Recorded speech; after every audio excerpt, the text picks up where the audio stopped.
ये एक ऐसा मंदिर है जो शताब्दियों से अपनी प्राचीन सभ्यता और धार्मिक कारणों के कारण प्रसिद्ध है और अपने अंदर शताब्दियों पुरानी धार्मिक मान्यता और प्राचीनता को समेटे हुए हैं। और लोगों का कहीं ना कहीं मानना है कि इस मंदिर में आने के बाद उनके सभी समस्याओं का निवारण यहाँ के माई के द्वारा किया जाता है।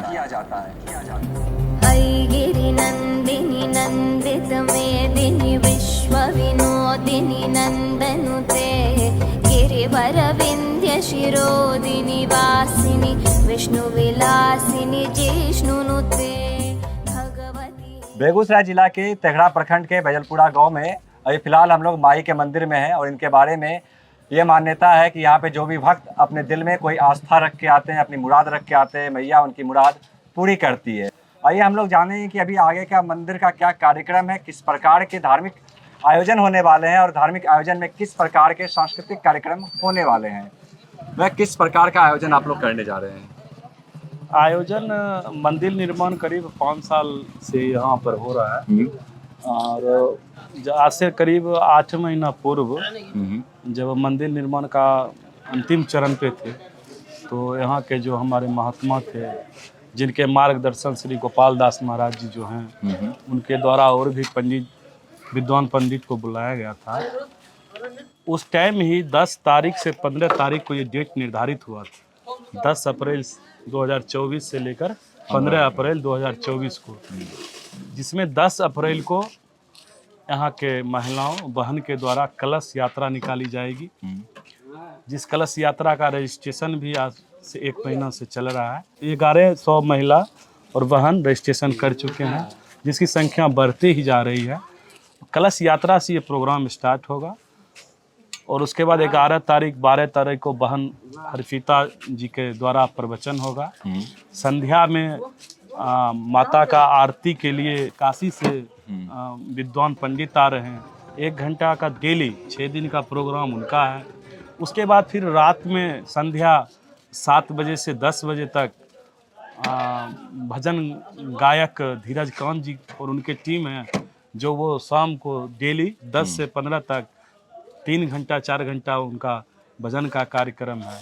और सुबह 10 तारीख से लेकर 15 तारीख तक सुबह में जो इनका स्थापन है प्राण प्रतिष्ठा का है, पीछे माँ सप्तचंडी यज्ञ होगा, पीछे जो जगशाला बनी है उसमें ये सब कार्यक्रम होते हैं। कितने मूर्तियों का प्राण प्रतिष्ठा होना है?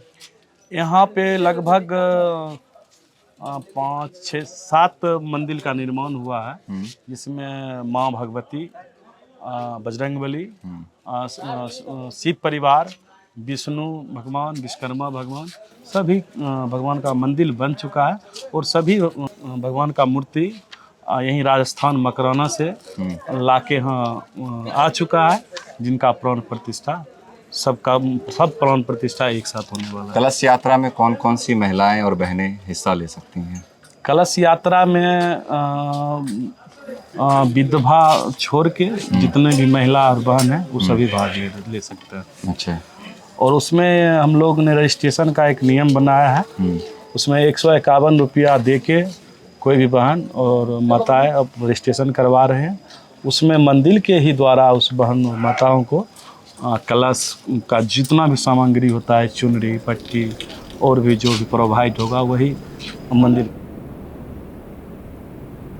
इस मंदिर के बारे में क्या क्या धार्मिक मान्यता है? भक्त जो यहाँ पे आते हैं पूजा करने, उनका मुराद जो होता है, मनोकामना होता है, क्या क्या लेके आते हैं? बहुत दिन से परंपरा है, जहाँ पे इस जगह सब दिन चढ़ता है और कोई न कोई लोग जो है सो मान्यता लेकर के, जैसे कि आया भगवती से मान्यता मांगा और हम इतना झोंप चढ़ाएंगे, इतना दिन तक झोंप चढ़ाएंगे, ये सब तो होबे करता है। दूसरा है यहाँ विषहरी स्थान है, अगल बगल जितना गाँव है सब जानता है कि अगर किसी को काट लिया तो यहाँ आने के बाद जो है उसका मैक्सिमम जो है सो इलाज हो जाता है। यहाँ से डॉक्टर के नज़दीक बहुत कम जाना पड़ता है। मतलब भगवान के आशीर्वाद से हो जाता हाँ, है। ये माता भगवती का आशीर्वाद जो है यहाँ है, विषहरा देवी हैं। इस मंदिर के बारे में धार्मिक मान्यता क्या है और क्या सचमुच में जो भक्त यहाँ पे आते हैं उनकी मुराद पूरा होता है? हाँ, मुराद पूरा होता है। और ऐसा है यहाँ का मान्यता जो जिसको किसी प्रकार का विषैला पदार्थ काट लेता है, विषैला जीव जंतु काट लेता है, तो वो यहाँ आने के बाद यहाँ का जो प्रक्रिया है, यहाँ का जो नियम है, करवाया जाता है और उसके बाद वो सही होकर के यहाँ से। क्या प्रक्रिया, क्या क्या नियम है? यहाँ का नियम है, यहाँ गंगा जल नीर बोला जाता है और भभूत बोला जाता है। और चौरा है, तो हनुमान जी का वो चौरा है, उसमें परिक्रमा करना पड़ता है।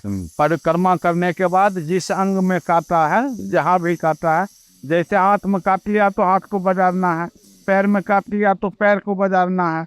इस ढंग से वो बजारेगा और फिर उसको निर्भभूत से उसका उस अंग को धो दिया जाता है, उसको नीर पिलाया जाता है, भभूत लगाया जाता है। बस इसी प्रक्रिया को करते रहते हैं हम लोग और वो सही हो जाता है। जो नया मंदिर है, इसका निर्माण कब से शुरू हुआ था?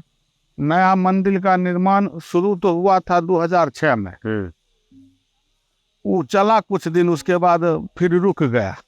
फिर उसके बाद सब आदमी विचार करके फिर 2019 में शुरू किए और 2019 में शुरू करने के बाद आज तक काम चालू है। और अब ऐसा है जो माता का प्राण प्रतिष्ठा का दिन आ गया है, लेकिन उसके बाद भी साल भर काम चलबे करेगा। प्राण प्रतिष्ठा के बाद बहुत काम अभी है जो कि है, बाकी है टाइल्स ग्रेनाइट मार्बल, ये सब काम है। अच्छा, इस मंदिर के बारे में आप कुछ बता सकते हैं कि कितना प्राचीन है? ये 100+ साल का है। हम्म। अब 102 साल का हो सकता है, 104 साल का, 3 साल का, 5 मतलब साल 100 का। साल से ऊपर का। 100+ का यह हिस्ट्री हमारे साथ है, हम जानते हैं इसको। 100+ साल का मूल रूप में किस प्रकार से पूजा होता है मंदिर में? पिंड रूप में। पिंड रूप में। पिंड रूप में माँ स्थापित है, पिंड रूप में। माँ का जो तस्वीर है, जो प्रकृति है, वह बाह्य एक सेंट्रलाइज होने के लिए कि माँ का स्वरूप का कल्पना हम कर सकें, इसलिए माँ की मूर्ति होती है। माँ की उनका असली जो निवास है और हम लोग सबसे ज़्यादा जो मेंटेन करते हैं तो वो पिंड रूप में, मतलब मैया है और आप लोग मूर्ति स्वरूप में उनको उनका, हाँ, सेंट्रलाइज होने के लिए, लोगों के और श्रद्धालुओं को माँ के स्वरूप में दिखने के लिए, बात कुछ अपनी बताने के लिए, पिंड के साथ में आप बताने में थोड़ा सा आप नीरस।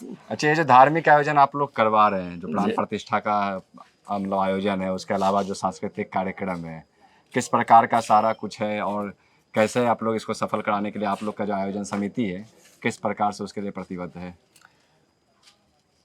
भैया, इमोशन पर ही सारा डिपेंड है। और हम दिन में भी शायद आपको बताया था कि 1.5 करोड़ रुपया जो हमने लगाया है, वो क्या कहें कि किसी दारूबाज और ये ठेकेदार और अपराधी वर्ग का और इस तरह के दलाली वर्ग का यह पैसा नहीं लगा है। यह शुद्ध कमाया हुआ धन से। और आप जानिए कि एक बार देने के बाद दूसरे बार भी लोग दिए और तीसरे बार अभी लोग रोमांच में हैं देने के लिए कि हाँ हम तेसर बार। तो ये जो तैयारी चल रही है उसमें भी उनकी यही भूमिका। उसका एक लाइन कहें आपको कि इतना बड़ा कार्य बनना और इतना बड़ा कार्यक्रम का आयोजन होना, इसमें आयोजक का दोष नहीं है, दोष है दाताओं का कि दाताओं ने इतना धन दिया।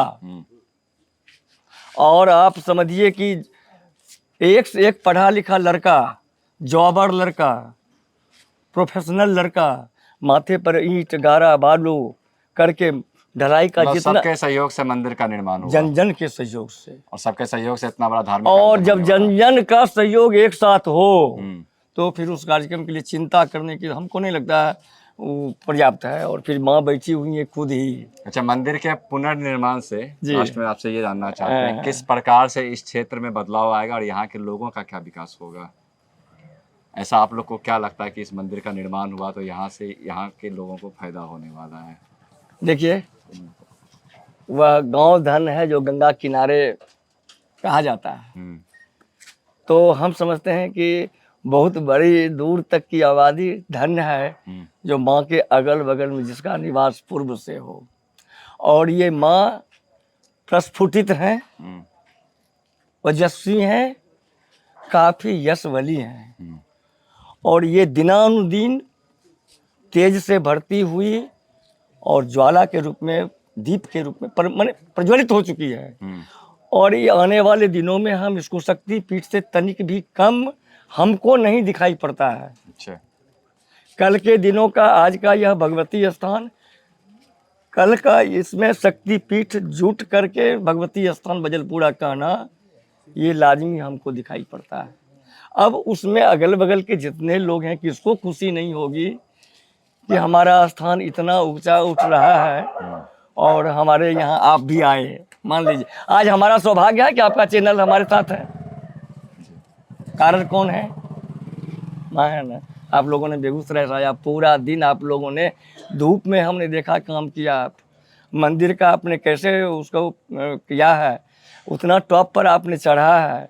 हम सारा मेहनत, और उसी के बाद हमारे दिमाग में नहीं रहा कि हम आप लोगों को प्रोवाइड नहीं कर सके कुछ, लेकिन हिमांशु, हाँ हिमांशु उसको देख लिया। तो यही है कि न्यू जनरेशन से यही उम्मीद रहती है।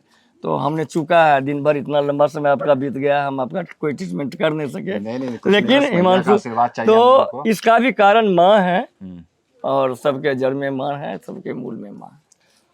तो फिलहाल हम लोग एक ऐसे स्थान पे थे जहाँ की धार्मिक मान्यता ये है कि अगर जो भी भक्त अपने हृदय में कोई सच्ची मनोकामना रख के मैया के दरबार में आते हैं तो ऐसा हो ही नहीं सकता कि उसकी मनोकामना पूर्ण ना हो।